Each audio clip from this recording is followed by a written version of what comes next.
Bismillahirrahmanirrahim. Assalamualaikum warahmatullahi wabarakatuh. Alhamdulillah, assalatu wassalamu ala rasulillah wa ala alihi wa ashabihi wa mawalah wa ba'd. Puji syukur untuk Allah, salawat dan salam semoga Allah limpahkan kepada Nabi kita Muhammad sallallahu alaihi wasallam. Kaum muslimin rahimakumullah, kesempatan yang mulia ini kita akan membahas salah satu di antara sekian banyak sahabat Rasulullah sallallahu alaihi wasallam yang insya Allah akan memberikan inspirasi luar biasa kepada kita. Siapakah sahabat tersebut? Sahabat tersebut adalah Ummu Umarah. Sebelum kita membahas lebih jauh tentang Ummu Umarah, kita perlu paham bahwa orang-orang Yahudi telah mendapatkan informasi dari Allah Subhanahu wa taala bahwa nanti di hari akhir Allah Subhanahu wa taala akan mengutus seorang rasul terakhir yang bernama Ahmad atau Muhammad.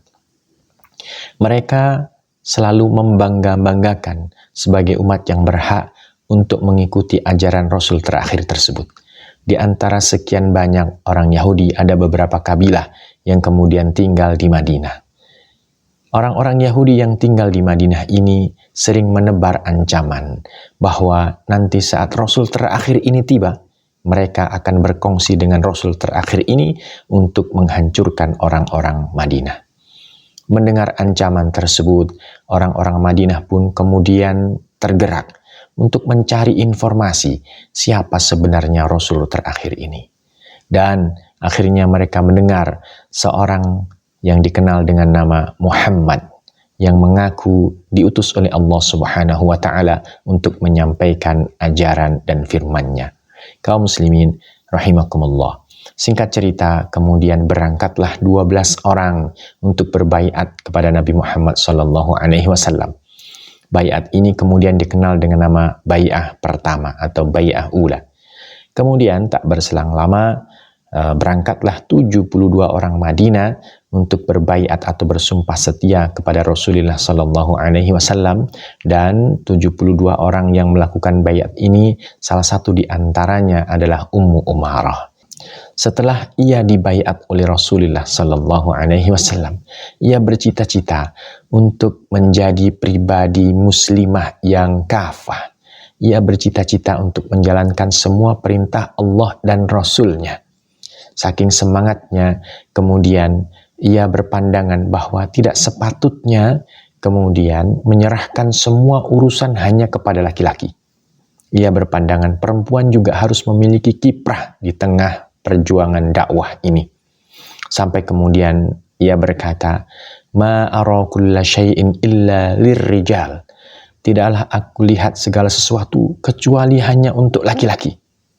Ma aran nisa ayudkarna bi syai', dan aku tidak melihat perempuan disebutkan sekalipun, dan aku tidak pernah melihat perempuan itu disebut. Kaum muslimin rahimakumullah. Perkataan Ummu Umarah inilah kemudian yang menjadi asbabun nuzul atau sebab turunnya firman Allah Subhanahu wa taala di dalam surat Al-Ahzab ayat 35. Allah Subhanahu wa taala berfirman, "A'udzubillahi minasyaitonir rajim.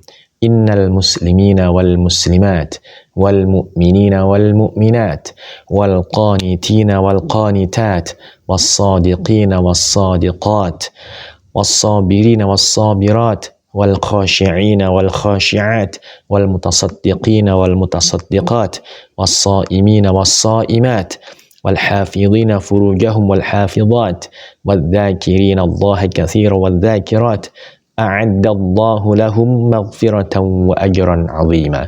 Artinya, sesungguhnya muslim laki-laki dan muslim perempuan, mukmin laki-laki dan mukmin perempuan, orang laki-laki yang taat dan orang perempuan yang taat, wassadiqina wassadiqat, dan orang-orang laki-laki yang benar dan orang-orang perempuan yang benar, wassabirina wassabirat, orang perempuan dan laki-laki yang sabar, wassabirina wassabirat, orang laki-laki dan perempuan yang sabar, wal khashi'ina wal khashi'at, laki-laki dan perempuan yang khusyuk, wal mutasaddiqina wal mutasaddiqat, laki-laki dan perempuan yang bersedekah, was-shaimina was-shaimat, laki-laki dan perempuan yang berpuasa, wal hafidhina furujahum wal hafidhat, laki-laki dan perempuan yang menjaga kemaluannya, wadzakirinallaha katsiran wadzakirat, laki-laki dan perempuan yang mengingat Allah Subhanahu wa taala, a'addallahu lahum maghfirah, Allah Subhanahu wa taala telah menyiapkan ampunan untuk mereka, wa ajran 'azima, dan pahala yang besar. Kaum muslimin rahimakumullah.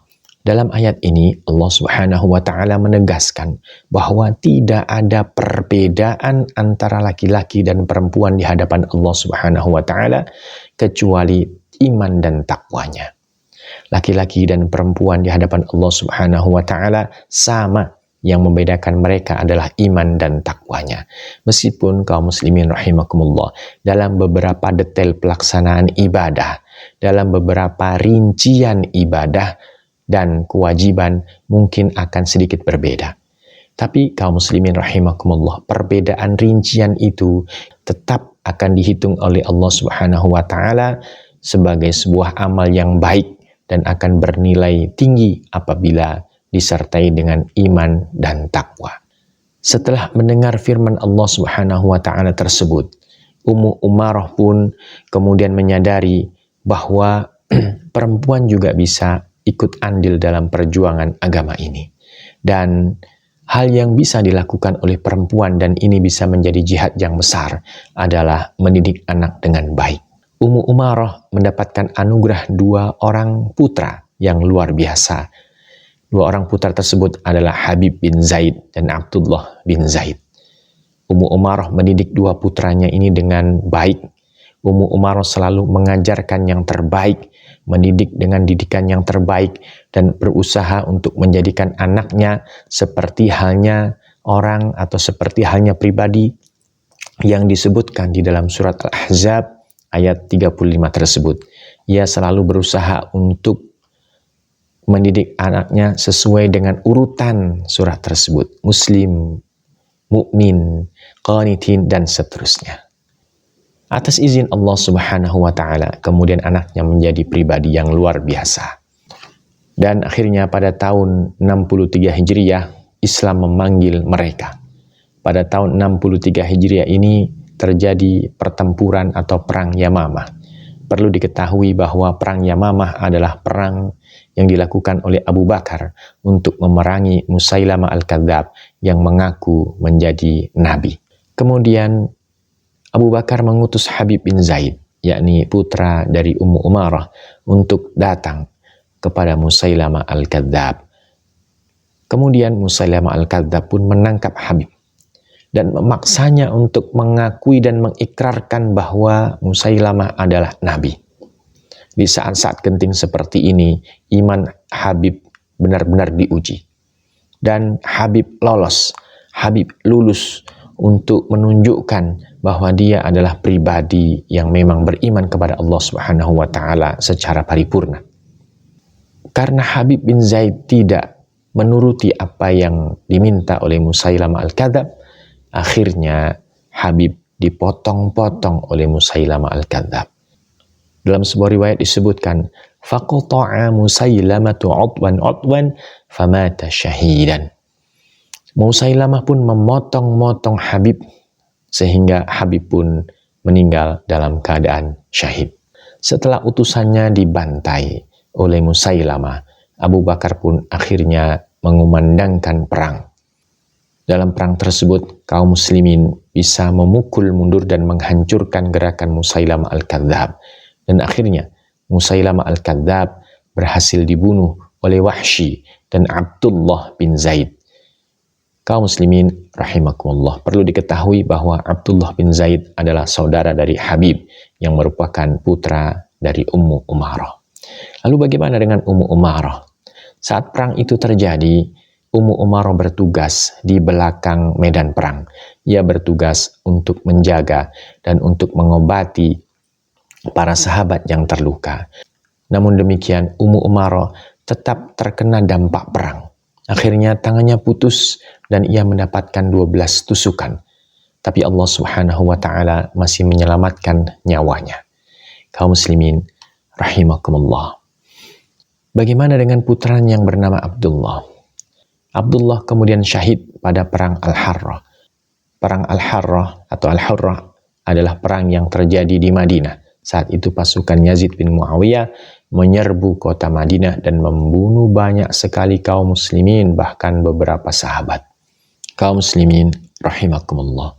Ummu Umarah adalah sosok teladan yang luar biasa bagi kita semua. Pelajaran yang bisa kita ambil adalah yang pertama, semua makhluk di hadapan Allah Subhanahu wa taala sama. Yang membedakan makhluk di hadapan Allah hanya takwanya. Yang kedua, perempuan juga memiliki lapangan jihad. Salah satu di antara lapangan jihad perempuan adalah mendidik anak. Saat perempuan mampu mendidik anak dengan baik, maka sejatinya ia telah berjihad dengan baik. Semoga kita bisa mengambil pelajaran dan bisa mengamalkan apa yang telah dicontohkan oleh Ummu Umarah, sehingga kita menjadi pribadi yang semakin baik. Walafu minkum, wassalamualaikum warahmatullahi wabarakatuh.